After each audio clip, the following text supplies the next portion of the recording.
I have x to the 8th power and everything is raised to the 7th power.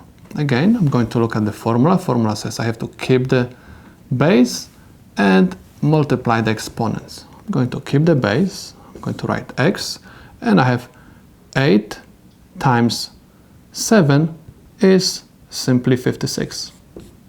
Okay, so this is the solution to my problem. What I did, I just multiply 8 times 7, gave me 56.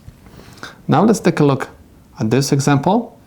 I have x plus y to the 6th power and everything is raised to power 9. Okay, I'm going to keep this x plus y, whatever is inside of the parentheses, and I simply multiply this exponent. Okay, let me write them.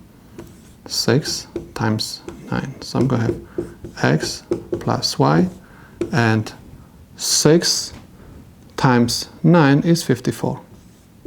Okay, so this is the solution to this problem. Now let's take a look at this example.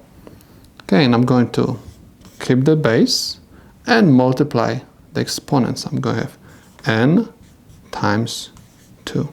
Okay, so I'm going to have t, n times 2, or 2 times n is equal to n. We always write the number first and after that the letter. Okay, so this is the solution to this problem.